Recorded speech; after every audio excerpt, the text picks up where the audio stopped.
Almost every yard drainage guide tells you that success depends on having well-drained soil. What they usually skip is how to actually figure out if you have it. You can find out for certain with a DIY percolation test, or perc test. It takes about an hour, it costs nothing, and it will give you the exact drainage rate of your yard. To get started, you only need 4 things: a shovel, a bucket of water or a garden hose, a ruler, and a timer. You also need the right conditions. Make sure the ground is unfrozen, and avoid testing during a severe drought or immediately after prolonged flooding. You want the soil moisture to be reasonably typical for the season. Spending a little time up front to find your exact inches per hour drainage rate is the most informative thing you can do. It tells you exactly how the ground behaves, keeping you from wasting thousands of dollars installing a system that your soil cannot handle. Step 1 is picking your spot. You need to stand exactly where the standing water problem actually happens, or where you plan to install your new drainage feature. This diagram shows a cross-section of a sloping yard. Notice how soil composition shifts. The high ground is loose sand, while the low valley is dense clay. Testing on dry, high ground gives a false reading that won't solve your soggy low corner. Once you are in the right spot, grab your shovel. Dig a hole roughly 12 inches deep and between 6 to 12 inches wide. Place a tape measure flat against the bottom of the hole to visually confirm you have reached that critical 12-inch mark. Being precise with both your location and your depth guarantees that your final measurement will accurately reflect the real-world environment where your drainage infrastructure will eventually sit. Step 2 is preparing the ground. Take your hose or bucket and fill the newly dug hole all the way to the top with water. You must allow this water to drain completely into the earth, which can take anywhere from minutes to several hours. This waiting period is called the pre-soak, and it is the single most common step skipped by people trying to fix their own yards. Skipping it creates a false positive trap. Dry soil acts like a sponge, immediately absorbing a massive first gulp and giving a deceptively fast drainage rate.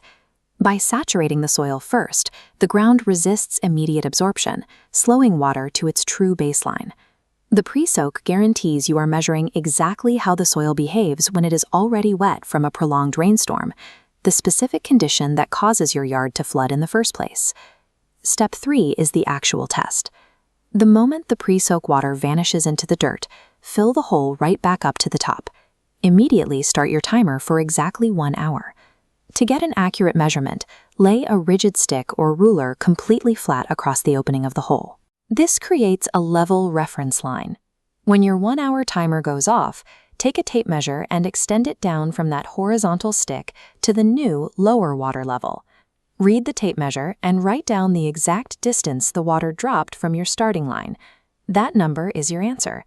You have successfully translated muddy guesswork into a concrete, usable metric measured in inches per hour.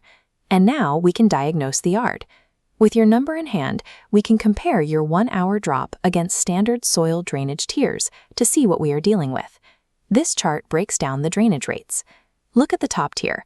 A drop of more than 4 inches per hour indicates highly free-draining sandy or gravelly soil. Moving down a step, a drop between 1 and 4 inches per hour represents normal, healthy soil. Below that is the slow tier. A drop of 1/2 inch to 1 inch reveals slow drainage, which points directly to heavy clay or soil compaction. Finally, the bottom tier. A drop of less than 1/2 inch exposes poor drainage and an almost total lack of absorption capacity in the ground. Identifying exactly which of these 4 categories your yard falls into eliminates all the guesswork from fixing the underlying problem. If your test showed fast soil, meaning a drop of 1 inch or more, your ground is capable of absorbing water on its own. That result gives you the green light to use soak-away solutions. You can safely build features like dry wells or rain gardens, knowing the ground will process the incoming water. If your result came in under 1 inch per hour, you have slow soil. But do not panic. A slow result absolutely does not mean your yard is unfixable. This split-screen chart illustrates the fundamental rule for slow soil. You have to abandon soak-away concepts that force water straight down and instead rely on systems designed to carry water sideways, away from the problem area.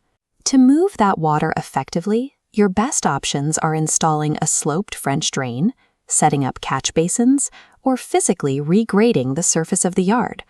By letting your specific test data dictate your design choices, you are now armed to build a drainage system that actually works with your soil, ensuring a permanently dry yard.